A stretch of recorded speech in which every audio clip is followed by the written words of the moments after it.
दोस्तों, मैं अंजनी कुमार अपने YouTube channel trade with Anjani में एक बार पुनः एक नई जानकारी, एक नई एनालिसिस लेकर आप लोगों के सामने उपस्थित हूं और अपने चैनल में आप लोगों का हार्दिक स्वागत करता हूं, अभिनंदन करता हूं। दोस्तों, आगे बढ़ने से पहले मैं आपको याद दिला दूं कि यह वीडियो पूर्ण रूप से एक इंफॉर्मेटिव वीडियो है और आपके एजुकेशनल के लिए बनाई गई है। साथ ही साथ इस वीडियो में जो जानकारी दी गई है वो मेरा एक अनुभव है और जो भी इंफॉर्मेशन डिफरेंट साइट्स पे उपलब्ध है उसके हिसाब से आपको समझाने का प्रयास करूंगा। साथ ही साथ अपना व्यू भी बताऊंगा।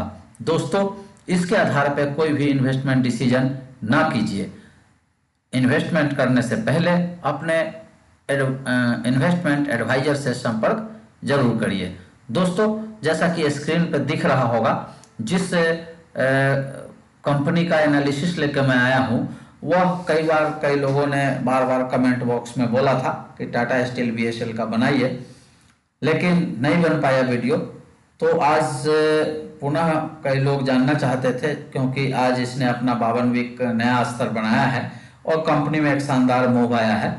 तो लोग जानना चाहते हैं कि इस पे क्या किया जाए। तो अगले कुछ मिनटों में मैं टाटा स्टील बीएसएल पे चर्चा करूंगा और उसके डिफरेंट फैक्ट्स और फिनेंशियल पैरामीटर देख के ये समझने का प्रयास करूंगा कि अभी इस शेयर में क्या करना चाहिए। दोस्तों, जैसा कि यहाँ पे आपको दिख रहा होगा, ये पहले भूषण स्टील हुआ करता था। यह बैंकरप्ट हो गई थी तो इसको टाटा स्टील ने एक्वायर कर लिया। टाटा स्टील बीएसएल जो है टाटा स्टील की पूर्ण रूप से सब्सिडियरी कंपनी है। जैसा कि यहाँ आप उसका डिस्क्रिप्शन में देख पा रहे होंगे कि यह स्टील इंडस्ट्री की एक बहुत ही बड़ी कंपनी है और 27 साल पहले इसकी शुरुआत हुई थी। यह third largest secondary steel production company है। सेकेंडरी स्टील जो बनते हैं, मतलब स्टील के जो प्रोडक्ट बनते हैं, उसमें तीसरा पोजीशन है इंडिया का। इसकी टोटल कैपेसिटी जो है 5.6 मिलियन टन पर एनम है। तो ये बहुत बड़ी कंपनी है और इसके पैरामीटर्स पे हम चर्चा करेंगे। अब सबसे पहले मैं देखते हैं कि आज का इसका क्या ट्रेडिंग व्यू रहा है। तो जैसा कि आप देख रहे होंगे, यहाँ देखिए कि आज इसने 68 करोड़ का बॉम्बे स्टॉक एक्सचेंज में इसका वॉल्यूम हुआ है, ट्रेडिंग वॉल्यूम। और शेयर का वॉल्यूम जो है लगभग 82 लाख के आसपास बॉम्बे स्टॉक एक्सचेंज में हुआ है। वॉल्यूम आप देखेंगे तो लगभग 4 गुना हुआ है नॉर्मल से, यहाँ दिख रहा होगा 4 गुना हुआ है। तो बहुत ही बड़ा हुआ है और लगभग शेयर आज के डेट में देखिए 13 रुपया 80 पैसा बढ़ के परसेंटेज टर्म में 20% बढ़ा है और 86 रुपये 10 पैसे का रेट बॉम्बे स्टॉक एक्सचेंज में क्लोज हुआ है। तो ये आज का हो गया। अब हम चलते हैं इसके फिनेंशियल पैरामीटर पे। जैसा कि आपको दिख रहा होगा, कंपनी आज का जो 86 रुपया 10 पैसा प्राइस है, इसके आधार पे 9,400 करोड़ के आसपास का मार्केट कैप पे कंपनी बैठी है। और इसका देखिए बुक वैल्यू बहुत इंपॉर्टेंट है। यहाँ 184 रुपया के आसपास बुक वैल्यू दिखा रहा है। तो आपको हर वीडियो में मैं बताता हूं कि जैसे स्टील कंपनी हो गई, पावर जनरेशन की कंपनी हो गई, इस तरीके की जो कंपनियां होती हैं उसमें बुक वैल्यू इंपॉर्टेंट होता है। बुक वैल्यू से पता चलता है कि कंपनी महंगी मिल रही है या सस्ती मिल रही है। तो 184 रुपया बुक वैल्यू से जब आप तुलना करेंगे तो 80 रुपीज के आसपास, 90 रुपीज के आसपास मिल रहा है। तो अभी भी 0.5 के आसपास इसका पीबी है, देखिए 0.47 के आसपास है। तो ये बहुत ही सही प्राइस पे आपको अभी भी मिल रहा है। अब आगे देखिए कि कंपनी के पास अभी 850 करोड़ का कैश पड़ा हुआ है और कंपनी पे जो डेट है 17,500 करोड़ के आसपास है।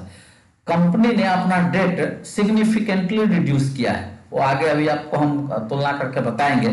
तो अभी कंपनी पे 17,500 करोड़ का डेट है। और आगे बताता हूं आपको कि कंपनी का जो दिसंबर क्वार्टर का रिजल्ट था, इसी साइड से आपको बताऊं ताकि इसमें समझने में बड़ी आसानी रहती है। इस साइड पे रिजल्ट का थोड़ा तुलना करेंगे। अभी देखिए यहाँ पे देखिए मार्च 2021 में नेट सेल्स देखिए, मार्च 2020 में 4000 करोड़ के आसपास था। जून 2020 पेंडेमिक था, ध्यान होगा, 2600-2700 करोड़ के आसपास था। सितंबर में इसने सिग्निफिकेंटली राइज किया, 5500 करोड़ के आसपास इसका सेल्स हो गया। दिसंबर में 5800 करोड़ के आसपास सेल्स हो गया और मार्च में सीधे 7300 करोड़ का सेल्स हो गया। तो सेल्स देख रहे हैं कंटिन्यू इंक्रीजिंग है। उसके बाद आप देखिए इंटरेस्ट बर्डन, ये बहुत इंपॉर्टेंट है। मार्च 2020 में 432 करोड़ का था, जून में 463 करोड़ का इंटरेस्ट बर्डन था। उसके बाद देखिए सितंबर में 439 करोड़, दिसंबर में 384 करोड़, मार्च में 335 करोड़। अर्थात आप देखेंगे तो कंसिस्टेंटली क्वार्टर ऑन क्वार्टर इसका इंटरेस्ट बर्डन कम रहा है। मतलब क्या हुआ कि यह अपने डेट को रिड्यूस कर रही है और सिग्निफिकेंटली कर रही है काफी। आप देखिए 432 करोड़ के हिसाब से सीधे 335 करोड़ इंटरेस्ट बर्डन हो गया। मतलब एक साल सवा साल के अंदर ये 100 करोड़ इंटरेस्ट बर्डन जो है घटा ली। इसकी बोरोइंग्स पे चलते हैं, बोरोइंग आपको दिखाता हूं। यहाँ आप एक सेकंड, आपको मैं बोरोइंग दिखाता हूं। यहाँ देखिए बोरोइंग्स में देखिए, यहाँ आप आ जाइए मार्च 2019 में। मार्च 2019 में लगभग 17,000 करोड़ के आसपास आपको यहाँ पे दिखा रहा है, 16,500 करोड़ के आसपास क्या बोलते हैं इसका टोटल लोन। यहाँ आपको मैंने दिखा दिया इंटरेस्ट बर्डन कम रहा है, तो इसमें डाटा सही नहीं है एक्चुअल में, इसलिए मैं इस पे ज़्यादा ध्यान नहीं दूंगा क्योंकि इंटरेस्ट बर्डन महत्वपूर्ण है। इंटरेस्ट से आप पता कर लीजिए कि इसका डेट सिग्निफिकेंटली रिड्यूस हो रहा है। इसका डेट इक्विटी रेशियो लगभग देखिए 0.99 के आसपास है। मतलब आज के डेट में एक आइडियल डेट इक्विटी रेशियो है 1 के आसपास बढ़िया रहता है, कोई दिक्कत नहीं है। इसका एक निगेटिव पॉइंट है इंटरेस्ट कवरेज रेशियो 0.62 बहुत कम है, तो इससे भी बहुत ज्यादा फर्क नहीं पड़ता है। अब मैं आपको सबसे इंपॉर्टेंट चीज बताऊंगा, इसका प्रोमोटर होल्डिंग। प्रोमोटर होल्डिंग देखना बहुत जरूरी होता है। तो आप देखिए सबसे पहले आप देखिए प्रोमोटर जितना था उतना ही है, 72.65% के आसपास प्रोमोटर अभी भी बना हुआ है। म्यूचुअल फंड अपनी होल्डिंग थोड़ी कम किया है इस क्वार्टर में। उसके बाद डोमेस्टिक इंस्टीट्यूशंस भी कंटिन्यू इसकी होल्डिंग अपनी कम करते रहा है। हालांकि मैं उसके डिसीजन से सहमत नहीं हूं, आगे जाके खरीदारी कर सकता है। फॉरेन इंस्टीट्यूशंस ने थोड़ी सी अपनी होल्डिंग बढ़ाई है, लेकिन अगर 3 क्वार्टर में देखिएगा तो लगभग अपनी होल्डिंग डबल की है, 0.43% से सीधे 1.1% तक किया है। और प्रमोटर का कोई भी होल्डिंग प्लेज नहीं है, दोनों बात है।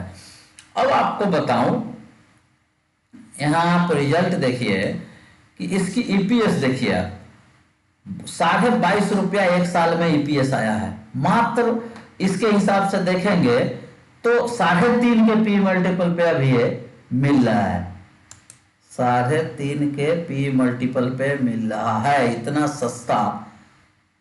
देखिए 3.82 के पी मल्टीपल पे मिल रहा है, जबकि बाकी जो कंपनियां होती हैं वो 17, 18, 20 के पी पे मिलती हैं। और एक इंपॉर्टेंट न्यूज जो आपको देना चाह रहा हूं वो देखिए, ये जो बढ़ा है उसके पीछे एक रीजन है। ये जो कंपनी है टाटा स्टील बीएसएल, यहाँ पे देखिए share holder approval, the company has filed the company scheme petition with the NCLT Mumbai bench with the prayer that the scheme of amalgamation of Tata Steel BSL Limited into and with Tata Steel Limited be sanctioned with effect from the appointed date as defined in the scheme and be binding on the petitioner, companies and all its shareholder, creditors, stakeholder and all concerned person. The scheme will be implemented upon its sanction by the NCLT. इसका जो Tata BSL का जो company है ये Tata steel का subsidiary है, तो ये दोनों मर्जर का प्लान चल रहा है और वो ये अप्रूवल हो गया है।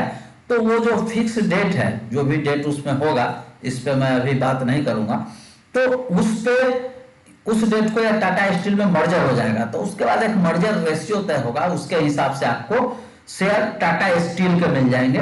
टाटा स्टील बीएसएल का अस्तित्व खत्म हो जाएगा। और उस कारण क्या है? कारण है कि टाटा स्टील का जो इंफ्रा है, उसके जो रिसोर्सेस हैं, उसको भी भूषण स्टील यूज कर पाएगा और ये एक बहुत बड़ी कंपनी बन जाएगी। तो ये बहुत महत्वपूर्ण है। अब मैं आपको बताता हूं कि इसका शेयर प्राइस इतना तेजी से बढ़ा क्यों। देखिए, इसका रिजल्ट इतना बेहतरीन है, कंपनी 3.5 के पी मल्टीपल पे, 4 के पी मल्टीपल पे मिल रही है, इतना बढ़िया रिजल्ट कंटिन्यू दे रहा है। कंपनी कंटिन्यूअस डेट रिड्यूस कर रहा है। कंपनी के पास जो प्रमोटर है उसका रेपुटेशन इतना है, टाटा ग्रुप की कंपनी है, और साथ ही साथ टाटा स्टील में मर्जर होगा, तो शेयर होल्डर्स को जो या इन्वेस्टर है उनको लगता है कि वह Tata steel Bhushan Tata steel BSL के फेवरेबल होगा। तो इन सब कारणों से इसमें एक बहुत ही अच्छा मूव आया है। और कंपनी पे मैं बता दूं कि कंपनी को 30 रुपए से मैं ट्रैक करता हूं, और कई लोगों को जो हमारे प्रीमियम मेंबर है उनके पोर्टफोलियो में भी है पहले से। तो ये जो है आगे भी हमको लगता है कि इसमें अभी बढ़त हो सकती है। अभी भी कंपनी बहुत ही सस्ता मिल रही है, लेकिन इसमें इतना रिस्क जरूर है, जो मैं आप लोगों को स्पष्ट बता दूं, इतना रिस्क जरूर है कि कंपनी किस रेट पे ये मर्जर होती है, अमलगेशन होता है टाटा स्टील के साथ, और उसका रेशियो क्या होता है, ये देखने वाली बात होगी। लेकिन मुझे लगता है कि अभी भी इसका प्राइस बहुत ही चीप है और बहुत ही सस्ता है। दोस्तों, इसी के साथ मैं आप लोगों को बताऊं कि अगर आपको मेरी वीडियो, मेरा द्वारा दिया गया इंफॉर्मेशन अच्छा लगता हो या इससे कुछ लाभ हो रहा हो, तो इस वीडियो को ज्यादा से ज्यादा लाइक जरूर करिएगा, और साथ ही साथ इसको सोशल मीडिया पे शेयर जरूर कीजिएगा। और जो लोग अभी तक मेरे चैनल को सब्सक्राइब नहीं किए होंगे, वो चैनल सब्सक्राइब जरूर कीजिएगा, बेल आइकन को प्रेस जरूर कीजिएगा, ताकि कोई भी इंफॉर्मेशन आपसे मिस ना हो। और जिन लोगों ने अभी तक अपना ब्रोकिंग अकाउंट नहीं खोला हो, डीमेट अकाउंट नहीं खोला हो, या अपने ब्रोकर से संतुष्ट नहीं हो, वो डिस्क्रिप्शन बॉक्स में दिए गए एलआईसी ब्लू के लिंक से अकाउंट खोल के आप मेरे साथ जुड़ सकते हैं। दोस्तों, इसी के साथ मैं ये वीडियो समाप्त करता हूं। फिर अगली वीडियो में एक नया इंफॉर्मेशन लेके आऊंगा, एक नई एनालिसिस लेके आऊंगा। तब तक के लिए नमस्कार, आपका दिन शुभ हो।